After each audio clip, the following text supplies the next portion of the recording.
Hi everybody, this is Grandmother Robin. I've been asked to talk a bit about storytelling. And storytelling is a very important part of tribal cultures. In both my Cherokee ancestry and also in the Okanagan ancestry, winter is the time when we brought all the people together and told stories. The storytellers would come from far away. They bring stories from many different tribes and cultures. And we'd hear the same stories over and over again every winter. Sometimes some new ones came in. Sometimes it was the same old story. However, it wasn't really.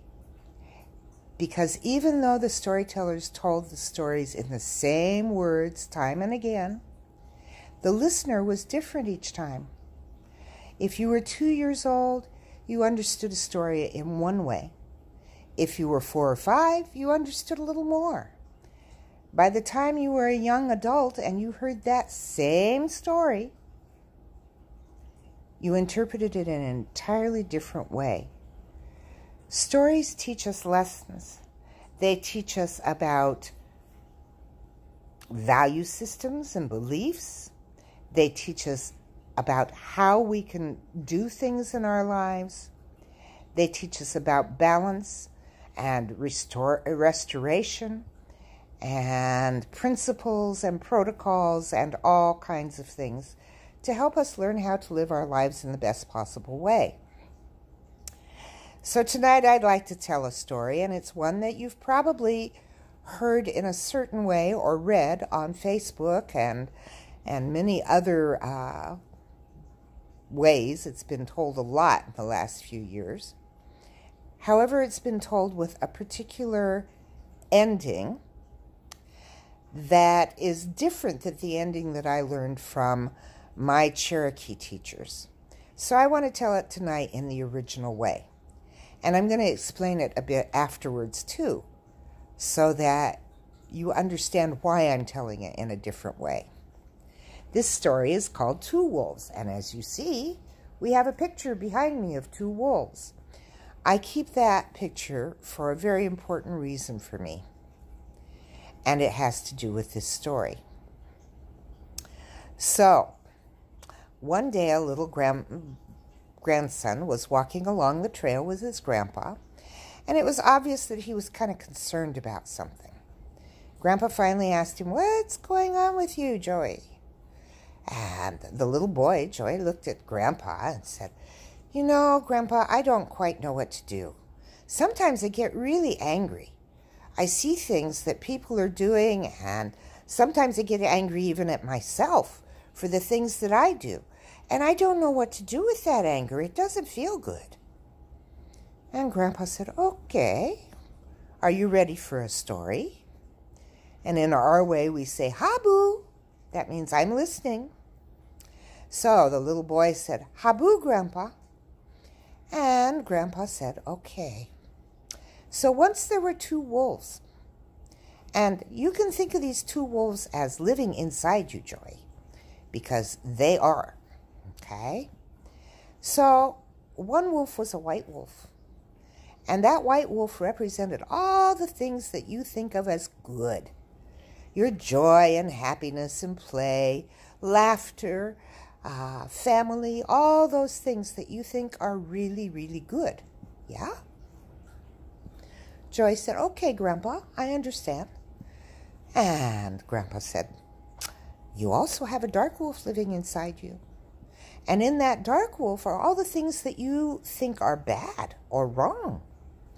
The things like anger and sadness and pain and frustration and irritation and all those things that feel uncomfortable to you." "Oh, well, okay, how do I get rid of that dark wolf? I don't like that dark wolf, Grandpa." Grandpa said, "Well, you have that choice. You can try to get rid of that dark wolf if you want. That might not be your best option." "Why not, Grandpa?"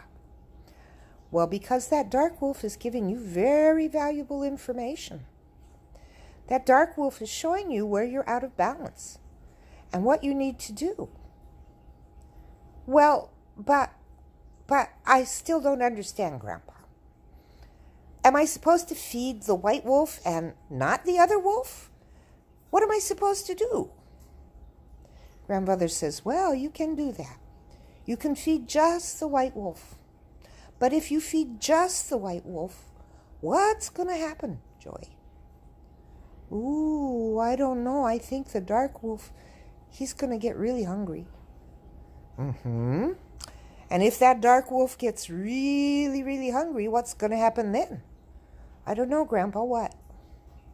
Well, that dark wolf's going to jump out when you least expect it, and he's going to want to devour everything in sight. Oh. Well, then what do I do, Grandpa? Because I don't know. Okay. What if you fed both wolves? What would happen? Well, they'd be full, and they wouldn't need to jump out. Mm-hmm. So maybe that's a good idea, is it? Well, okay, but what do I feed them? Grandfather said, feed them both love and honor and respect, because they bring you gifts. And that is the end of the story. And in our lives, we live in a world of duality. We have light and dark, day and night, in and out, left and right, up and down, all kinds of opposites. In the Cherokee way, instead of labeling them good or bad, we call them complementary opposites. What this means is that if I only had a right hand and no left hand, I'd only get half as much done. I need both my right and my left. I need both up and down, and I need day and night. So we use them to honor each other. And our opposites, the things that we have been taught to consider negatives, are actually very positive because they forewarn us. They are our best early warning system, telling us that something is out of balance, either inside myself, which comes from a reaction to an old wound, or inside our family, our society, our jobs. And then we have the opportunity to look at what is out of balance and restore that balance. And that's where the right hand and the left hand may work together. Because once we discover what it is that's out of balance, it will take both sides of us to put it back into balance. So please, feed both wolves. And that is my story tonight. Aho.